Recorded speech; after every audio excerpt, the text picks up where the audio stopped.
Now I'm not muted. It's the top of the hour. Just give like some time for folks to join and we go from there. I suppose that people are joining slowly.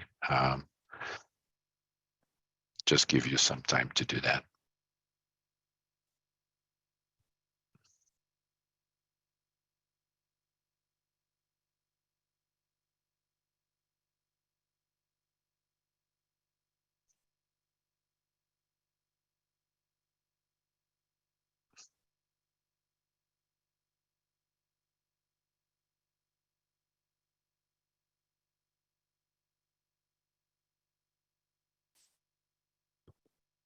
Okay, so we are 1 minute into the hour.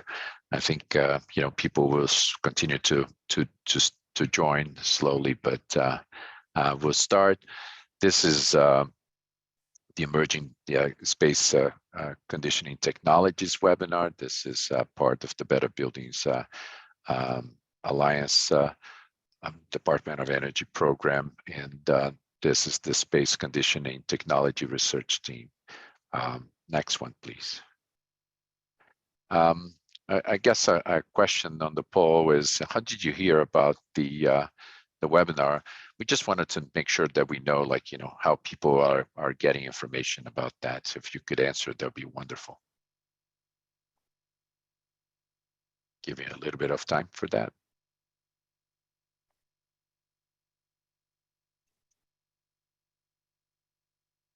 I believe we got enough.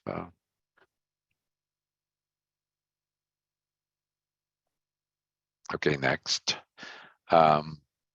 What is your role, in your organization?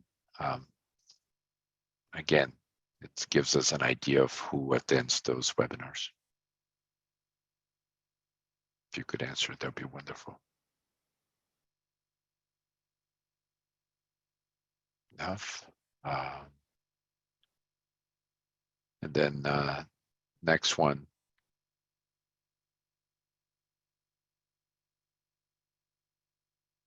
What are the topics, in space conditioning that you would be mostly interested in?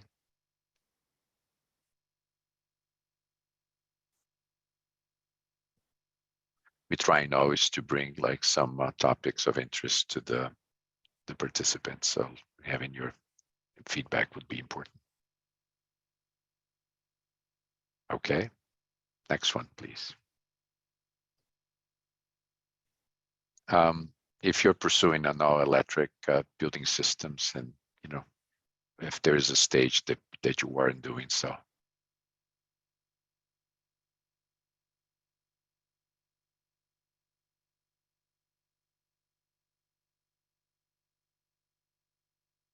Good.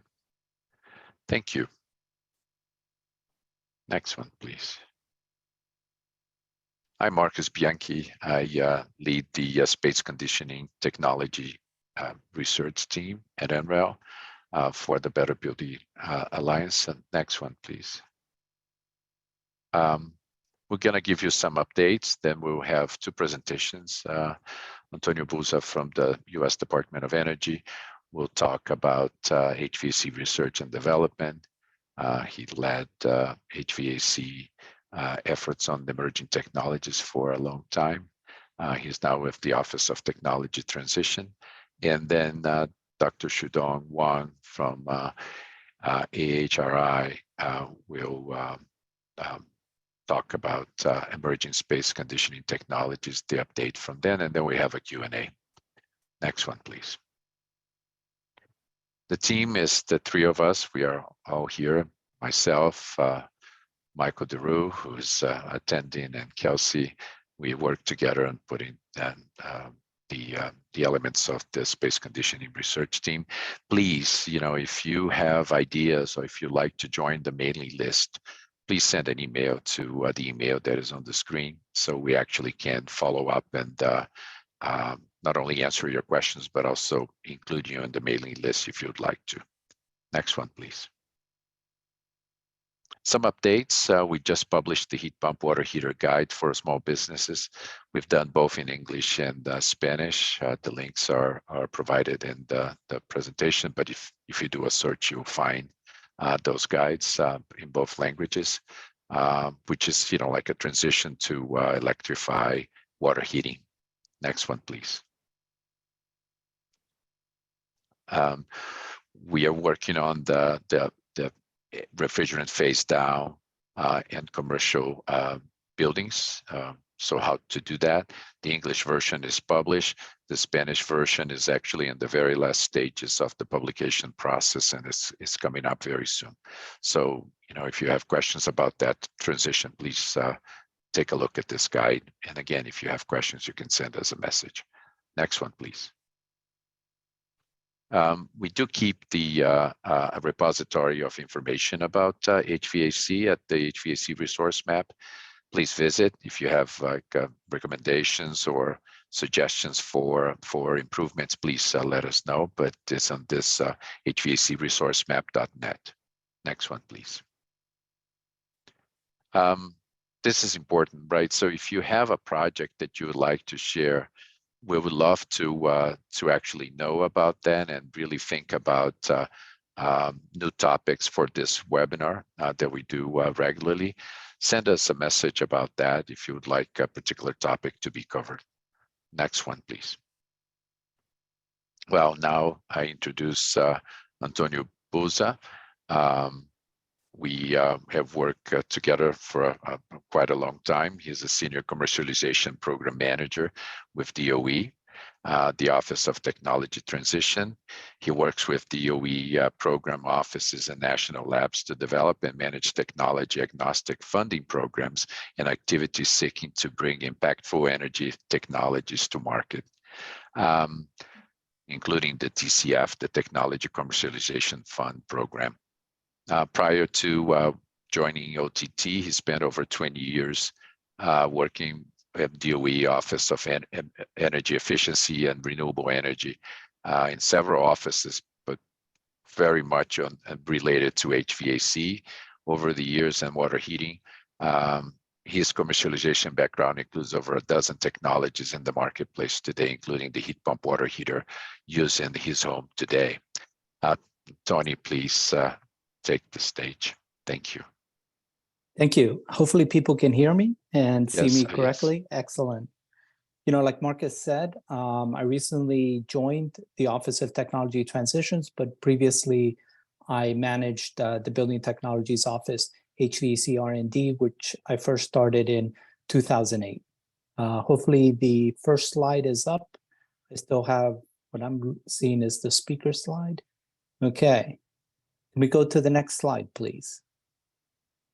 To start off things, I will say that this administration is laser focused on decarbonization, and that means putting the U.S. on a path to achieving a carbon-free electricity sector by 2035 and 100% clean energy economy by 2050. That is where we're working towards. But just as important as the destination is how we get there. At the same time, we want to improve the affordability, resiliency, and performance of buildings. We also understand that we need to provide workforce training, and the creation of good paying jobs and quality clean energy jobs are really important. And diversity, equity, inclusion is super important. We want to make sure that this lifts the tide for everybody. We want to ensure that the overall benefits of our investments are delivered to everybody, all communities, including disadvantaged communities. Next slide. Speaking of emissions, one thing to realize is, if you look at buildings contribute quite a bit. You can see that 35%, but if you were to tease out the HVAC is the largest end use for US building, consuming roughly like 38% of total energy in 2021 and 35% of building electricity use. So focusing on HVAC, and we are going to be focusing on, a lot of it is on the commercial HVAC side of the house. Historically, I've given presentations that included HVAC in general. We are focused on the commercial equipment. Next slide. The overall HVAC research strategy that we used in the Emerging Technologies program focused on understanding the importance of transitioning to heat pumping technologies overall. And that means tackling both emissions. And by emissions, I mean both direct emissions and indirect. The direct emissions are the refrigerants, low GWP refrigerants. That's one part. We also want to work on reducing leaks. Also, we're going to be working on, or we have worked on, the development of sensors that can detect leaks from these refrigerants themselves. The efficiency side is focused on the indirects. You know, what are the emissions associated with the power generation? As you can see, both are critical, but if you were to look at it on the graph, this came from the Future of Air Conditioning report, you'll see that the majority of the emissions are actually the indirect emissions. So efficiency is still king, but we need to make sure that we tackle both types of the emissions themselves, both direct and indirect. And I will end my presentation later on with some new technologies that address the direct emissions directly by directly extracting CO2 from the air itself. So it's not just the technologies of today, but also the technologies of the future. Next slide. The next slide focuses on the strategy related to refrigerants. And in many ways, we're looking at like three major buckets. The short-term strategy is working on refrigerants that have a low GWP less than 700 that coincides with EPA's requirement for emissions regulations. We're also trying to work on the midterm strategy of developing refrigerants that can handle, or systems that can handle, low GWP refrigerants with a global warming potential of less than 150. The long-term strategy is to move away from using refrigerants themselves, but even using refrigerants that have a low GWP of 10.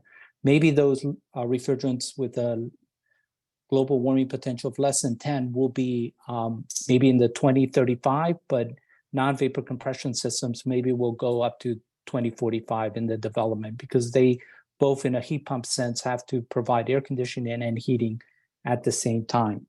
Speaking, next slide, of the main equipment that are used in commercial buildings, one has to realize that RTUs are like a major piece of equipment that's used for space conditioning in commercial buildings. Today, rooftop units, or RTUs, cool 60% of the US commercial building space. The problem is that for decarbonization, we also need to develop RTUs with heat pump capabilities, and they constitute a very small percentage of those units that are sold today. And I'll give you a little bit of background later on the technologies and where they stand from an efficiency point of view. Next slide. From a historical point of view, and I think maybe people in this call are familiar, from 2013 and 2019, the Advanced Heat Pump, the Advanced Rooftop Unit campaign, or the Advanced RTU campaign, was a public-private partnership that worked to overcome some technical and market barriers for very high efficiency RT units. And they were very successful. Next slide. It was very successful because we had contribution from a lot of manufacturers. Units were actually commercialized, and we were able to come up with a unit that had an 18 IEER rating. But one of the major shortcomings was that it was just focused on air conditioning alone. That was a major barrier at that time. But right now, with our decarbonization goals, one would have to proceed to heat pumping technologies. But one of the other successes from the DOE Advanced Rooftop campaign, next slide, is the energy descriptor that was actually used. And this is important because in many ways, it helped normalize the use of the integrated energy efficiency ratio. As we all know, the equipment that we're developing today and the equipment that will be developed in the future, most building owners today do not operate these units at 100% loading. A lot of the time they spend at partial load conditions. And with this energy descriptor, the IER gives you the ability to have an energy descriptor that incorporates full and partial load efficiencies into the equation. And it's a good metric when you just want to evaluate lightly loaded unit with 100%, and it all combines in one metric. As we know, that's super critical, and that's one of the successes from the RTU challenge itself was the adoption of this metric itself. Next slide. In 2015, the department, for the very first time, regulated what we call in the RTU space, a small, large, and very large air-cooled commercial unitary air conditioners and commercial unitary heat pumps, UCAC, UCHP. And the standards were one of the biggest in the history of DOE, even to this day. Building owners saved, I believe, $167 billion, not in the millions, in the billions. So they were big. And the standards were split into two phases. The first phase was going into effect in January 2018, and the minimum efficiency standards were increased by 13%. The second phase actually went in this year in January 2023. At the same time, the residential energy efficiencies went into effect, and that achieved a 15% increase in efficiency. And I'll present some graphs to graphically represent where these levels are and how they were mostly focused on air conditioning, and the heating side were mostly focused on the COP metric. Nothing fancy there. Next slide. For those of you who looked at the regulations and saw these tables, you would see the whole whole table that it was divided into two different years when they went into effect, different IERs, different COPs, depending if they were air conditioning units or heat pump units themselves. But none of them really addressed cold climate heat pumps. So that was something that later on, earlier, we had embarked on RTU research efforts on cold climate. But first, I want to present, next slide, graphically what the standards did. As you can see, they went up by a certain percentage. One thing to realize, and one of the main takeaways, is the smaller units are more efficient than the larger units. That should go into effect when you're looking at optimizing your configuration of units in your commercial buildings. But it also impacts on the hardware costs if you were to optimize around a certain configurations, even though the 10-ton size units is a very popular size in sales. But units in the higher categories are sold in the marketplace in some commercial buildings. Next slide. Unfortunately, on the heat pump side, you can see that, on the air conditioning side, yes, there's a similar trend, but on the heating side, the graph, on your right, you'll see that even for the larger units, there is no difference between, the earlier standards and the standards that went up in January. And, this is something that in the past, a lot of the economic analysis was mostly focused on the air conditioning side, but not its cold climate performance. Next slide.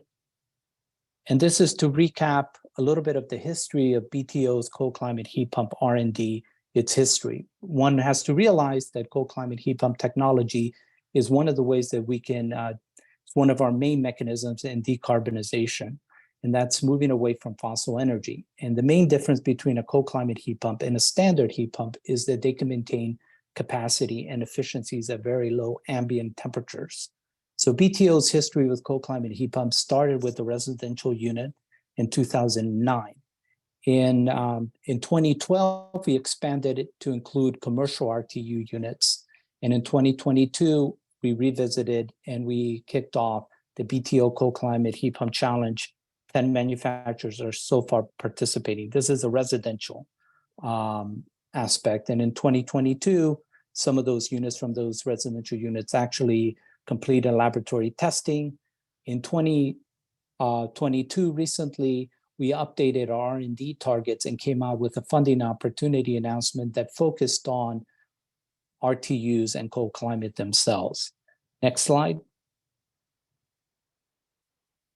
And as you can see on this table, one of the main things that I want to concentrate is we did update these targets to show some modifications based on temperatures and the migration, that there's a lot more related to their residential units. We are, instead of using the COP at 17 degrees Fahrenheit and minus 13 degrees Fahrenheit, we did use COP requirements at 5 degrees Fahrenheit and minus 15 degrees Fahrenheit. So there's a slight change in those testing points and maintaining the capacities at those reference temperatures.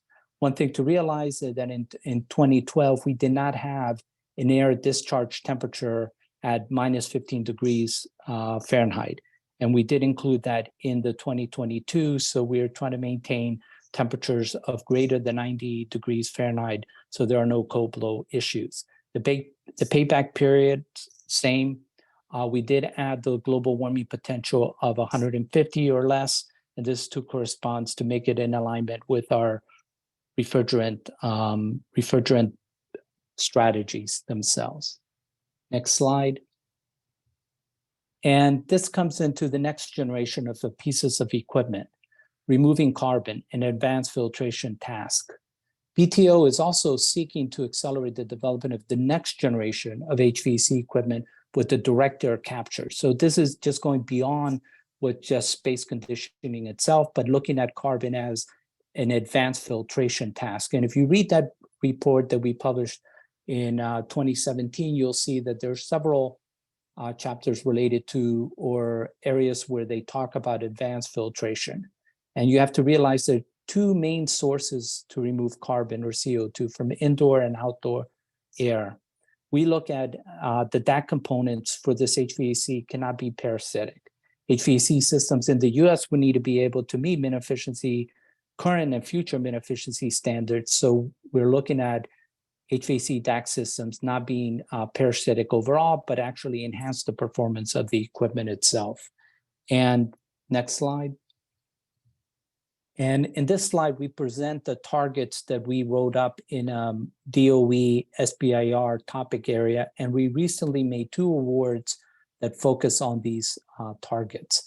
The main thing to realize is that we did a carbon capture metric based on the function of the tonnage of the air conditioner itself. And in many ways, we want to enhance the performance. So there's also a COP component of an improvement on the equipment. Ideally, we want to increase the COP by 5%, but our stretch goal is a 15% increase. Based on our work, ARPA-E recently had a couple months ago a workshop related to HVAC DAC systems. And I think they're still thinking about the next steps based on that workshop. Overall, I want to thank you. I know that I threw a lot at you related to refrigerants, cold climate heat pumps, and direct air capture, but you can see that overall this category is evolving and it's really fruitful for a lot of innovation. On the last note before I thanked everybody, I want to make sure that people understand heat pumps equal happy people, happy planet. So it should be part of your solution set for something to consider. Thank you.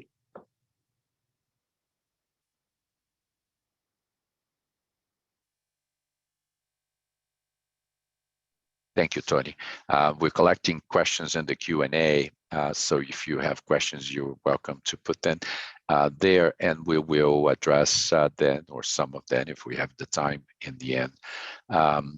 The next speaker is Dr. Shudong Wang. He is with AHRI, and he's a vice president of research there, has been working closely with major HVAC and refrigeration and water heating manufacturers to develop and manage the research portfolio addressing industry's common issues and challenges. He was initiated and led multiple industry-wide research programs related to low global warming potential refrigerants, heat pumps, and other HVACR technologies. Shudong, please. Thank you. Okay, thank you, Marcos, for the introduction, and glad to be here today. And I will start off with some heat pump market trend, and then I will briefly touch on the new efficiency metric coming up in the future for commercial air conditioners and heat pumps. We'll also provide you with an update on the refrigerants and later on some alternative technologies that could play a role in building decarbonization. Next, please. Just in case some of you are not familiar with AHRI, and we are the trade association representing HVACR and water heating equipment manufacturers, and we have 330 plus member companies, and their products account for more than 95% of equipment manufactured and sold in North America. So we are a global developer of standards, and with more than 100 standards and guidelines in use around the world. We also have 40 voluntary performance certification programs. Next, please. Our members' products are almost in every type of buildings, and some common ones are, central air conditioners and heat pumps, water heaters and boilers in residential buildings, and the chillers, the rooftop units, and commercial refrigerated display cases in commercial buildings, and so on. So next, please. So in terms of the heat pump market, this is really great news, and it definitely has been steadily growing, and you can see from the chart, according to our shipment data, and the air source heat pump shipment has more than doubled for the past decade.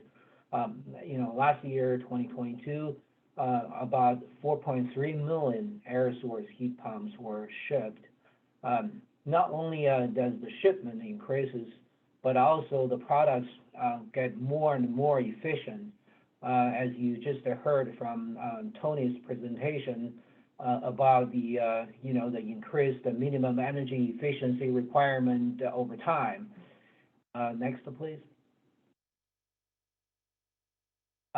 So speaking of the performance metric, I know Tony mentioned about IEER, Integrated Energy Efficiency Ratio, and I'd like to briefly touch on the newly developed performance metric for commercial unitary products, which will replace the IEER in 2029. The new rating method is the outcome of the recent DOE negotiated rulemaking process by its appliance standards and the rulemaking Federal Advisory Committee, ASRAC. The new cooling metric to replace IEER called the Integrated Ventilation Economizer and the Cooling Metric, IVEC in short. The rating also adds a new annualized heating metric for heat pumps, which is called Integrated Ventilation Heating Efficiency, IVHE. For both efficiency metrics, the fundamental concept is the same, which is the ratio of the total energy capacity and the total power consumption. Next, please. So for cooling IVEC, it is defined as total annual cooling capacity divided by total annual energy, including mechanical cooling, economizer, cooling mode, ventilation, fan energy, off mode control energy, and crankcase heat energy for a typical building and a typical climate zone. So it included all power consumptions.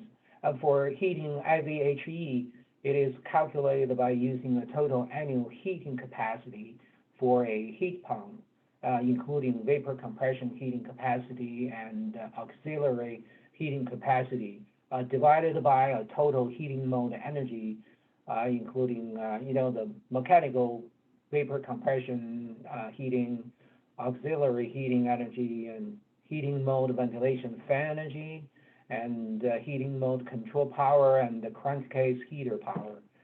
So also a separate rating called IVHEC is also developed. It is for colder climates and use a colder climate zone weighted average load profile, and is based on ASHRAE standard 169 climate zone 5 to 8. Next, please. So changing subject from efficiency to refrigerants, and this is a very important topic because refrigerants are working fluids of heat pumps, and our industry, as mentioned at the beginning of this webinar, our industry is transitioning to low global warming potential refrigerants. A lot of things are going on around refrigerant technologies. So the American Innovation and Manufacturing Act, the AMAX, was signed into law in 2020. It provides the U.S. Environmental Protection Agency, the EPA, with the authority to phase down the use of HFC under the same schedule as in the Kigali Amendment.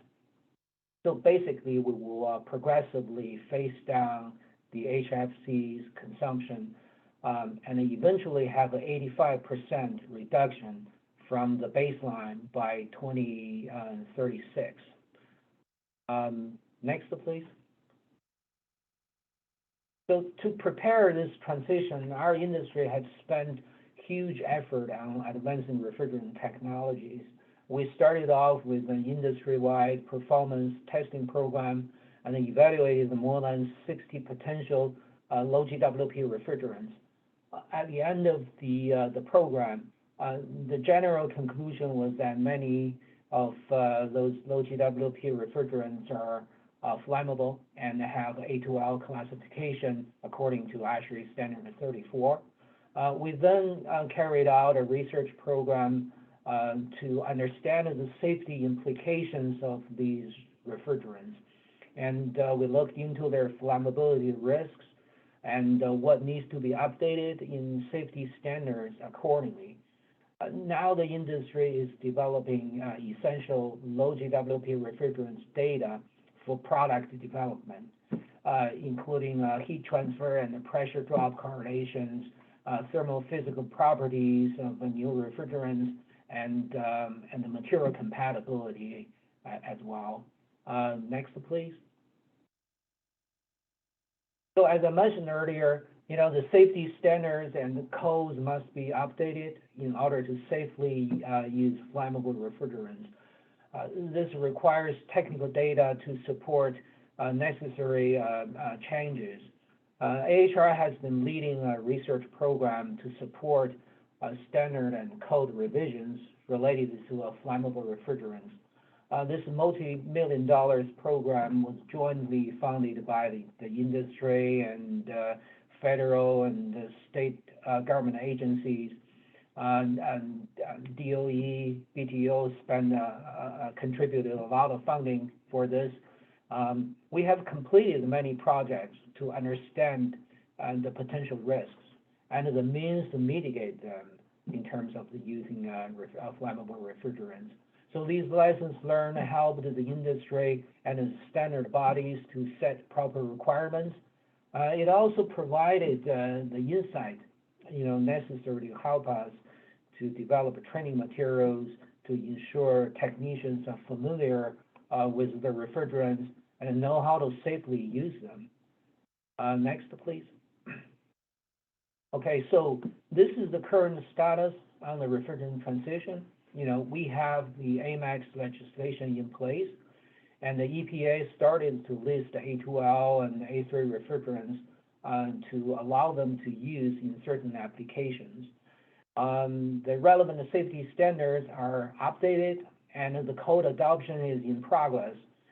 And the equipment manufacturers have made announcements on their refrigerant choices, and all are in product development stage and get ready to roll out new products in the coming years. Next, please.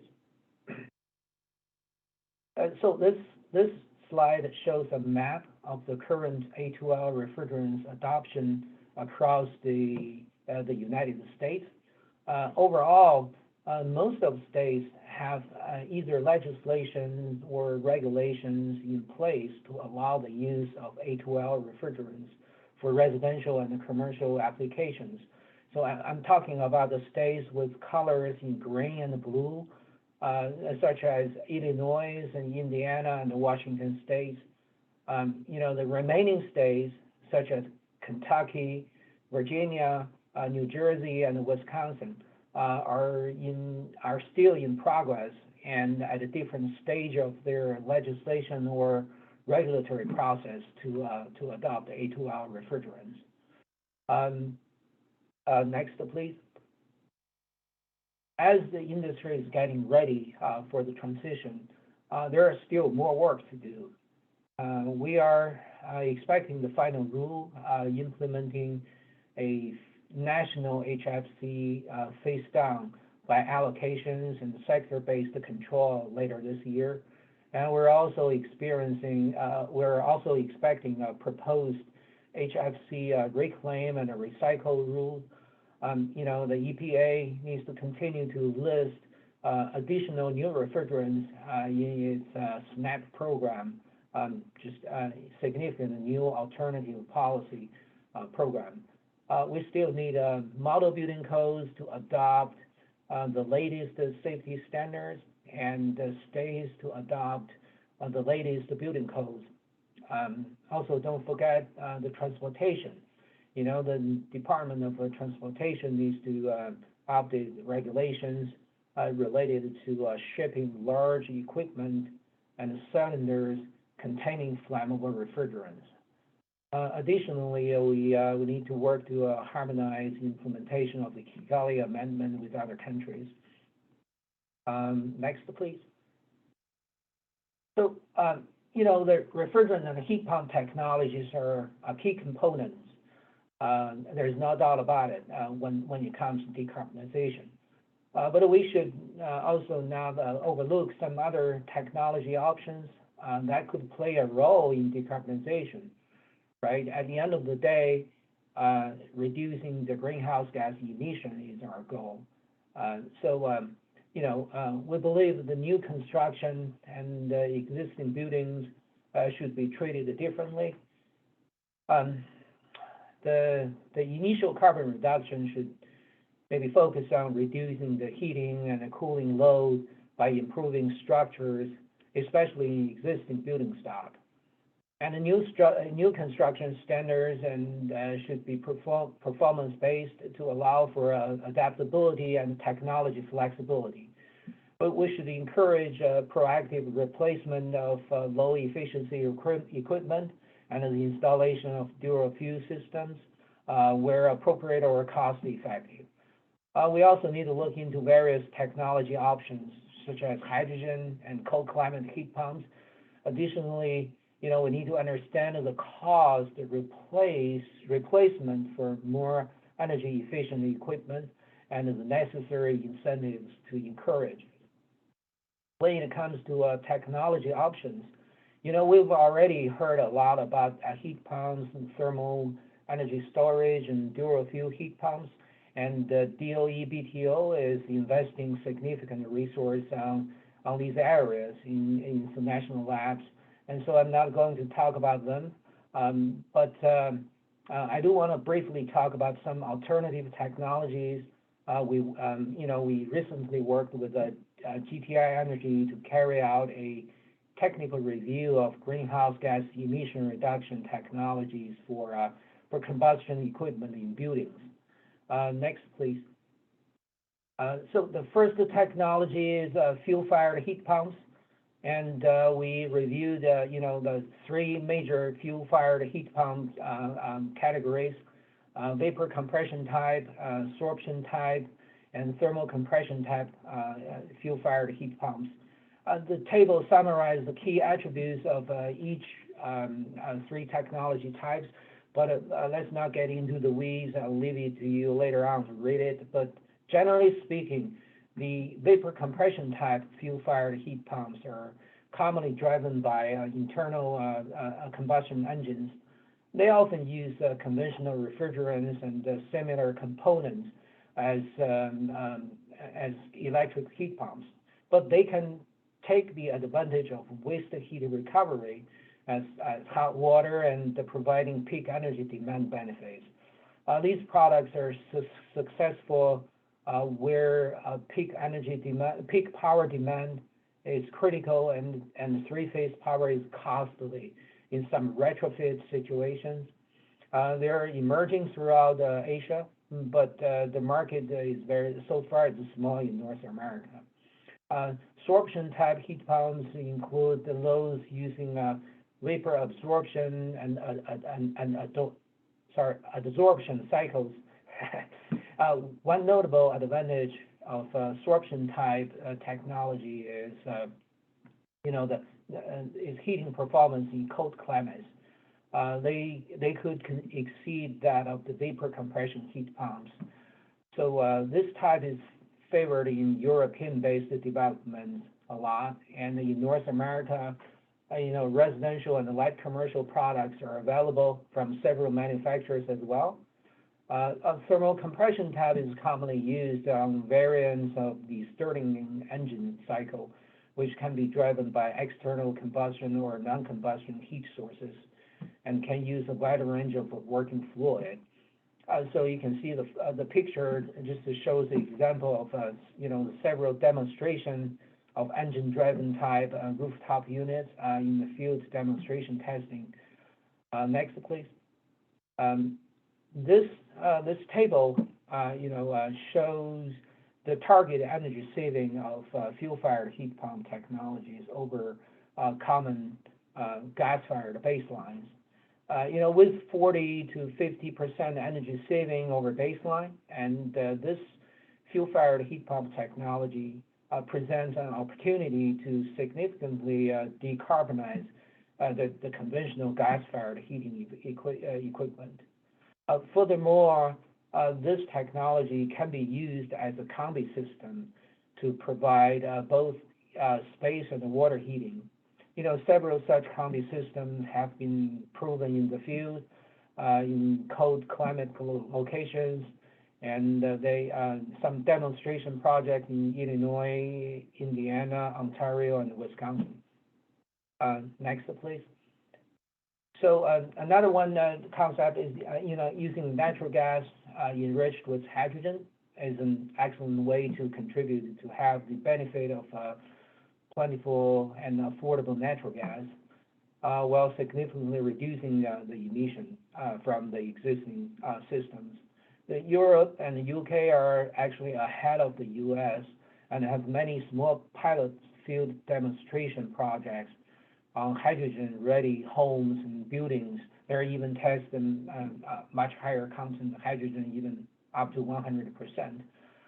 In North America, and the field testing is underway, and in Canada and the U.S., but they are primarily for blending natural gas with a low hydrogen content, less than 20%. Next one, please. Our technology survey also found two technology developers in Canada and the U.S. Are developing post-combustion carbon capture technologies that are tied to the venting of fuel-fired appliance and capture a portion of the CO2 emission in the flue gas. So one technology can reduce the CO2 emission by up to 20%, while converting the captured CO2 into a useful byproduct. The picture on the upper right shows the installed prototype in testing. Currently, it is only compatible with non-condensing water heating appliances, but the manufacturer is working on a unit that will be compatible with condensing appliances as well. The other manufacturer uses a different technique to capture CO2 from the flue gas. The process is shown in the lower right. So the flue gas stream is first separated and then cooled to remove the moisture. And then the oxygen and the nitrogen are separated from the carbon dioxide. The purified CO2 stream is then liquefied and stored in tanks to be transferred to end-use site. So they're currently performing a demonstration project in a multifamily residential high-rise in New York City. and the manufacturer sells the captured CO2 to a concrete paver manufacturer, where it's mineralized in concrete and sold back to the city buildings. So next, please.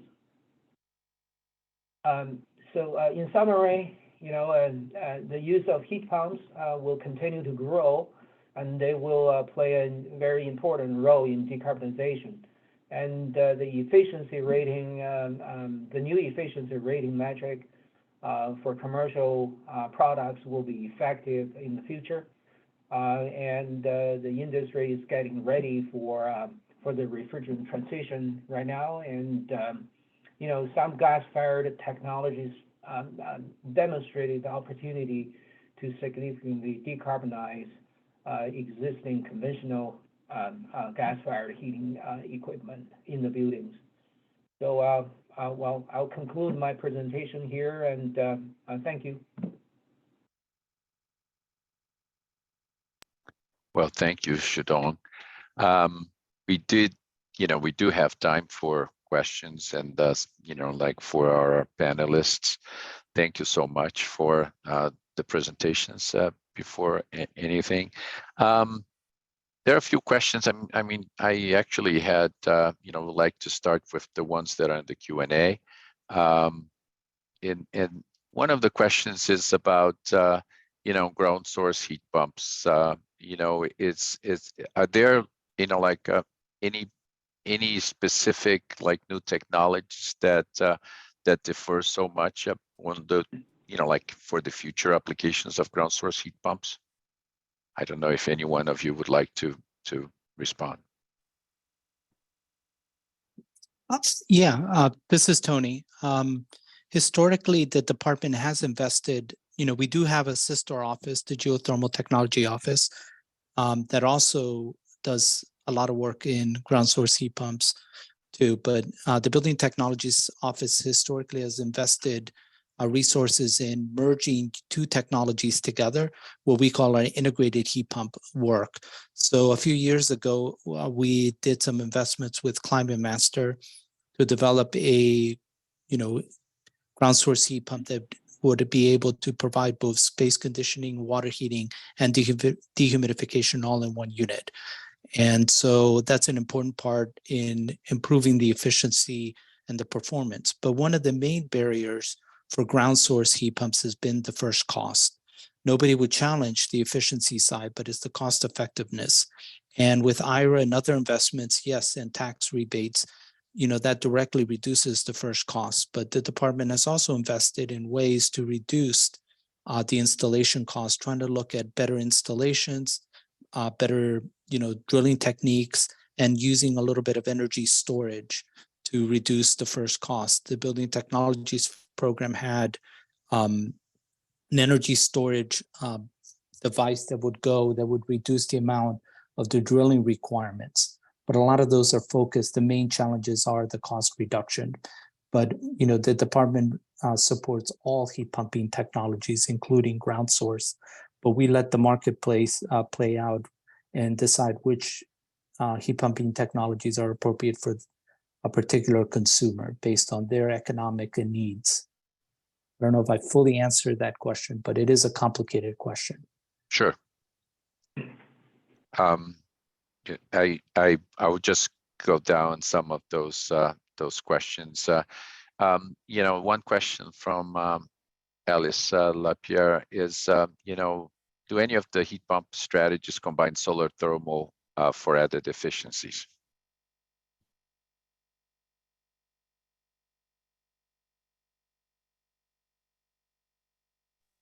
This is Tony again. We did have in the past roadmaps that explored this concept, but when the department has funding opportunity announcements, we are somewhat agnostic to the solutions that get submitted. So nothing precluded somebody from submitted ideas and concepts. It's just we have not received proposals that passed the meritorious process of being selected, but they have been explored in roadmaps. But we're still, somebody could present something for the department and be funded in the future. It's just we are always open to the possibility. Would you like to add something, Shudong?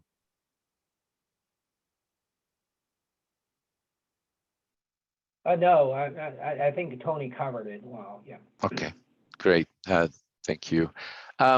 There was a question about condenser fouling. I guess, I could add that, frost formation and heat bumps in the frosting are it's a type of fouling, but it's not just the fouling. Are there, efforts to reduce fouling, or better yet, evaluations of the fouling effects on the reduced heat transfer, therefore deterioration of performance due to fouling in the external coil? This is Tony again, and I'll chime in that we have a lot of projects at Oak Ridge National Lab that are focused on fouling issues and frost. We understand, the main thing is we would love to have units that would not will not develop frost at all.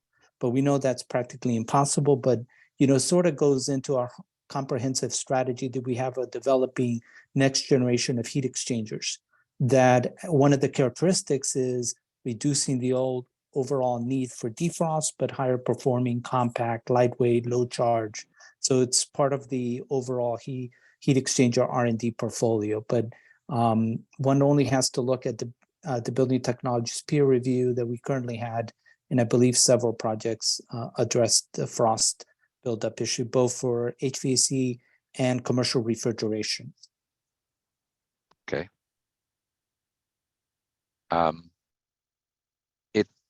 One topic that was asked is about direct air capture of CO2 associated with HVAC.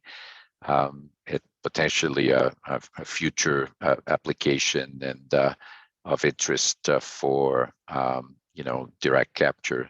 Is that something that both of you see as viable and of interest? Is it very far in the future, or maybe like closer? Well, I don't know. I'll let you speak.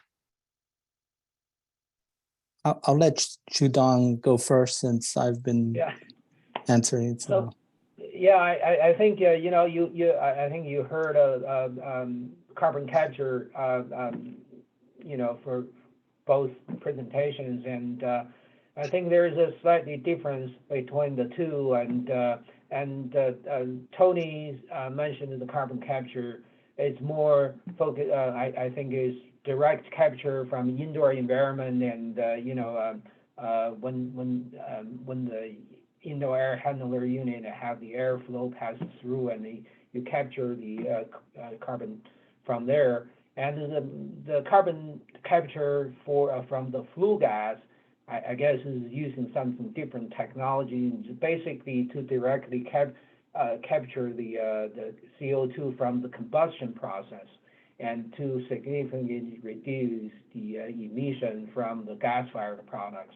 In that case, I know Oak Ridge is doing the first one, and Tony can elaborate that part. And but from our technical review, and there are some prototype products available for field demonstration to capture the carbon dioxide from a combustion process there. So yeah, I'll chime in that ours also would do outdoor air capture, but not from combustion. That's one of the main vision, but we are in the early stages. But I do want to communicate to people that the real challenge isn't so much in the capture side as much as the release of the CO2, and making that to be a very efficient process. And at least my initial vision that I communicated during the ARPA workshop was that we would use the waste heat from air conditioning to release the CO2 itself. And that CO2 could have scrubbed the air. That was a filtration task from bringing outdoor air or indoor air. That was up to the configuration. But overall, the main fundamental premise was to use the waste heat from air conditioning to release the CO2. But it has to be a very efficient process. but we are in the early stages. We're not even at, want to go back into the history of the automotive. We haven't built the Model A yet. We still are trying to draw things on paper. We're still at the early stages, and this is a long-term journey. And the reason that I include it in the deck is to tell people that, we're in the business of delivering comfort, but we're also in the business of potentially being able to clean the air and scrub it from CO2. And that's a new frontier that in the past we have not embarked on. I would add that I think, Tony, you were one of the presenters that ARPA-E in February, March had a workshop that was conducted in the topic. I put the link in the Q&A just for people to know about that topic. Again, ARPA-E does fund some, very futuristic ideas, and this could be a source of some information on this topic. I'll follow up with a question that many of us who work with refrigerants before that have an interest, which is about R290 propane. There are some other places that are applying propane as a refrigerant. Is an easy replacement in some situations, but obviously that there's the flammability issue and so on. Are we looking at starting to use propane in the US? I'll start this at the very beginning. The department historically has invested resources. Hopefully I'm not muted. Double check. Good. I'm good. The department, even during the Recovery Act in 2009, invested some initial R&D with Carrier, trying to develop an air conditioner that actually used propane outside and used CO2 inside. So we have already started a long time ago exploring the possibilities. But we also have to know, like Sudong presented, is at this time, a lot of energy and efforts is looking at getting the approval for A2L refrigerants. But before we get the approval for use for propane in generic applications, especially for the audience, people that are in this call, you're talking about large charge capacities. So things that are below like 150 grams, those type of systems are definitely going to be commercialized in the near term. And the department is doing, we did a window air conditioner unit at Oak Ridge a couple of years ago. We're looking at using propane for water heating, but it's going to be a little bit more challenging to have HVAC equipment, in larger capacities addressing the flammability. But we are embarking on the R&D at this time with heat exchangers, compressors, and things like that, get to the components. And our current benefit FOA that just closed, and we are in the process of making awards and those activities. If one to read that FOA, it called out CO2, propane, and other natural refrigerants as a possibility. It's just that it does have some regulatory challenges that need to be worked for. And right now, we're working through the A2L challenges first. So we have to first walk, and then later on, we'll be able to embark on those challenges, especially at the larger capacities that most commercial systems are going to embark on. Yeah, and absolutely, Tony, and I agree. And the propane, is not something new as a refrigerant. It's been there a long time. When I look back at the papers and, we tested it 20, 30 years ago, everybody knows the performance is really good. The issue is how to safely use them, right? And so I know there are like a commercialized propane product in Europe, like monoblock and products and installed outdoors and things like that. We have to keep in mind in the U.S. is a little bit different situation, because in Europe, and mostly their cooling is not something they would, have some concerns and so on. When they talk about heat pumps, most of them are heating only. And but in the U.S., when we talk about heat pumps and we're talking about units serves both cooling and in the summer and heating in the winter. So that creates some, additional layer. And also the safety standard, we have to somehow, as mentioned, upgrade, updated the ASHRAE standard 15. So the safety standard would allow the propane can be practically used in the field, right? And of course, within the safety boundary, so. It's a big topic, and then it's obviously, it's an interesting one because of the performance, but they're like safety issues. We are up to the top of the hour. I'd like to thank the speakers first, and then all the attendees for participating. Please visit the Q&A if you have a chance, and then please email us like additional questions to this email that is there. Thank you so much.